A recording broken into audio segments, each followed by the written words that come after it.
Olá, turma do bem, sejam bem-vindos a mais um capítulo, a parte 2 do capítulo 2 do livro O Ser Consciente, ditado pelo espírito de Joana de Ângeles, psicografia de Divaldo Franco, uma obra de 1993,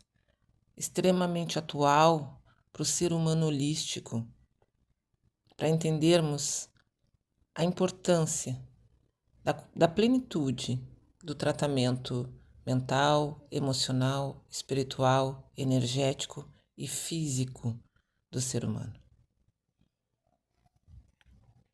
Definição e conceito. Definir, de alguma forma,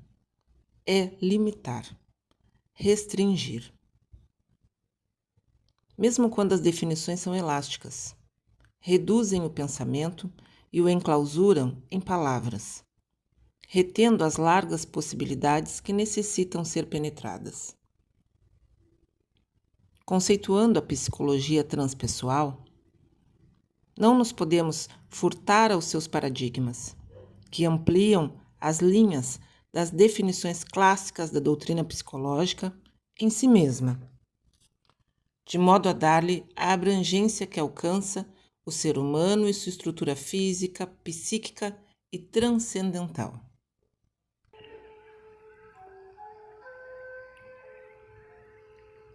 Remontando-se à história do pensamento psicológico, encontraremos os seus primeiros postulados na ética filosófica ancestral, que se iniciou no Ocidente, com Anaxímenes e Anaxágoras, percorrendo todos os períodos históricos até a sua formação organicista, na segunda metade do século XIX, e prosseguindo pelas várias escolas freudianas, junguianas, adlerianas, enquanto se ia ampliando nas concepções humanistas, comportamentalistas e psicanalíticas. Nos seus primórdios, a ciência da alma encontrava-se embutida nos conceitos socráticos e platônicos, preocupados com a criatura humana dual, cujas origens se encontravam no mundo das ideias, para onde retornava após o périplo carnal, a fim de experimentar felicidade ou desdita. A sua ética moral, otimista, estimulava o equilíbrio mente-corpo, conduta saudável e solidariedade com as demais criaturas. Procedente de uma realidade metafísica, o ser a ela retornava, com o somatório das experiências adquiridas que lhes plasmariam futuros renascimentos na Terra, conforme os conteúdos existenciais vividos. Nessa paisagem, o planeta terrestre pode ser considerado uma escola, na qual se forma e aprimora o caráter, desenvolvendo o germe divino que nele dorme, qual ocorre na semente com o vegetal. Posteriormente, Aristóteles lhe agregou a enteléquia e propôs uma criatura trinária, seguindo os modelos da filosofia oriental e recusando-se à aceitação dos episódios reencarnacionistas necessários à evolução. Concomitantemente, as propostas atomistas reduziam o ser humano ao amontoado de partículas infinitamente pequenas, esféricas, com ganchos, segundo uns, ou deles destituídos, conforme outros, unindo-se e desestruturando-se graças ao vácuo e ao movimento, resultando, portanto, do capricho do acaso que os reúne e desagrega, produzindo vida e morte ao sabor das ocorrências anômalas eventuais. Avançando paralelamente, em antagonismo estrutural, alcançaram culminâncias, ora uma, ora outra corrente, através de São Tomás de Aquino ou de Leibniz, de Descartes ou Bacon.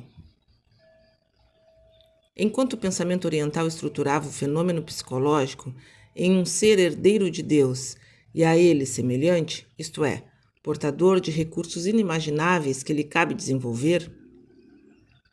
ampliaram-se as concepções em torno do universo, da criação, da vida, muito antes que a cultura ocidental se apercebesse da casualidade do existir. Como verdadeiro ponto de equilíbrio, apareceu o pensamento ético de Jesus, colocando uma ponte psicológica e filosófica entre as duas civilizações, desenvolvendo o idealismo socrático e o reencarnacionismo do Vedanta e do budismo, então fecundado pelo amor, único tesouro que logra produzir a planificação do ser humano.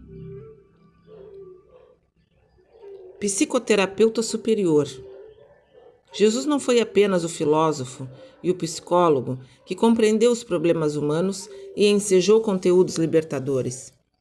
mas permanece como terapeuta que rompeu as barreiras da personalidade dos pacientes e penetrou-lhes a consciência de onde arrancou a culpa, a fim de proporcionar a catarse salvadora e a recomposição da individualidade aturdida, quando não em total infelicidade. Possuidor de transcendente capacidade de penetração nos arquivos do inconsciente individual e coletivo, ele tornou-se o marco mais importante da psicologia transpessoal, por adotar a postura mediante a qual considera o indivíduo um ser essencialmente espiritual, em transitória existência física, que faz parte do seu programa de autoburilamento. Conscientizando as criaturas a respeito da sua responsabilidade pessoal diante da vida, estabeleceu terapias de invulgar atualidade, trabalhando a estruturação da personalidade como passo de segurança para a aquisição de consciência. No postulado, não fazer ao próximo o que não lhe deseja que lhe faça, estatuiu a condição de segurança para a identificação do indivíduo consigo mesmo, com o seu irmão e com o mundo no qual se encontra, proporcionando uma ética simples e facilmente aplicável no interrelacionamento pessoal, sem conflito nem culpa. Da mesma forma, propondo o autoaperfeiçoamento pela superação das paixões dissolventes, trouxe o futuro para o presente, tornando o reino dos céus um estado de consciência lúcida, longe do sono, do sonho e das psicoses totalmente superadas. O cristianismo, no entanto, através dos tempos, sofrendo as injunções dos pseudo-conversos, invariavelmente portadores de grandes traumas e conflitos, procurou castrar e coibir todas as fontes de prazer, as expressões existenciais, mediante regras e dogmas punitivos, que se caracterizaram pela repressão, restrição e condenação. Não obstante os luminares, que de vez em quando buscaram libertar os indivíduos do temor e do ódio, levando-os à confiança e ao amor, quais são eles São Francisco de Assis, Santa Teresa de Ávila e alguns outros, predominaram a ignorância e o terror, produzindo uma consciência de culpa coletiva, verdadeiro arquétipo de natureza punitiva, que venceu as gerações e ressurge ainda hoje nos indivíduos e agrupamentos sociais, fazendo-os responsáveis pelo deicídio no Calvário, confundindo Jesus com Deus, ou mais remotamente, com a herança da tentação em que Eva tombou, levando Adão ao erro,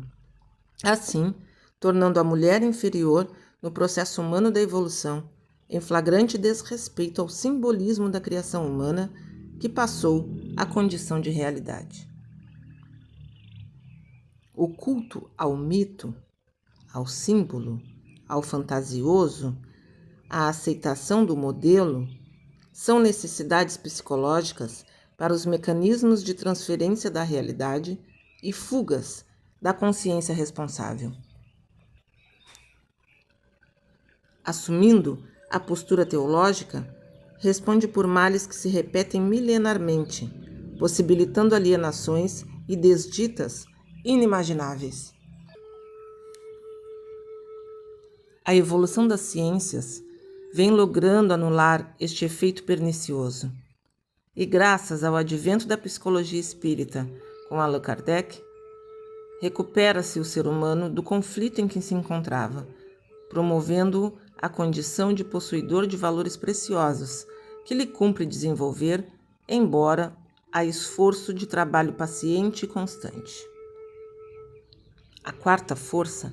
alargando as imensas possibilidades da psicologia, faz que sejam descortinadas as possibilidades ímpares para a perfeita integração da criatura com o seu Criador e da sua com a consciência cósmica, pulsante e universal. Nesse homem transpessoal cantam, então, as glórias da vida e se dilatam os dons nele existentes, em pleno desenvolvimento de sua realidade,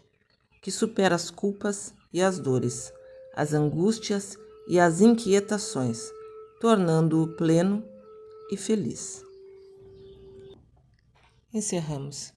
mais uma parte, mais um capítulo. Gratidão pela companhia e até o próximo.